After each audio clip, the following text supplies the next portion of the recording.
À présent, nous arrivons au grand lien suivant dans la chaîne, à Jacob. Quelle a été la croix dans sa vie? Non seulement en guise de rafraîchissement de nos mémoires, mais à nouveau dans le but de comprendre Jacob, sa vie, son histoire et les traitements de Dieu à son égard. Nous devons nous focaliser sur sa fonction particulière dans les voies de Dieu. Quelle fut la fonction spécifique ou l'importance de Jacob? La réponse est précisément, tout simplement et assurément, la maison de Dieu. Lorsqu'on considère le déplacement de Jacob et durant le voyage, la toute première nuit, il se retrouva dans le lieu qu'il appela Bethel, signifiant la maison de Dieu. C'est une nouvelle étape, un nouvel aspect des mouvements de Dieu. La maison de Dieu est mise en évidence avec Jacob. La maison de Dieu, bien sûr, en termes d'une nation entière, d'un peuple entier. Car la maison de Dieu, il n'est nul besoin de le dire, n'est pas un lieu.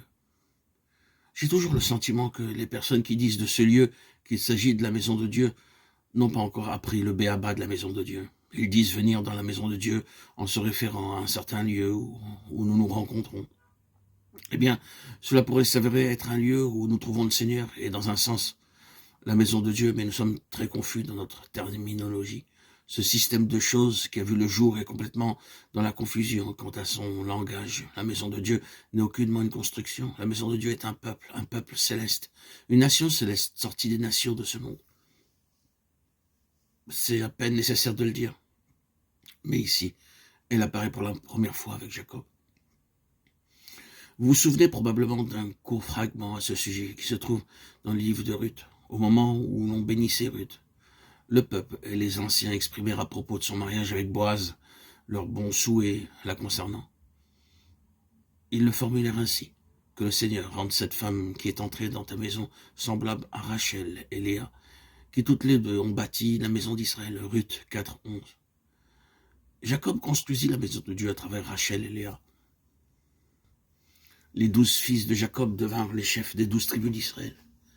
À travers eux, toute la nation a vu le jour, et en eux, la nation est représentée.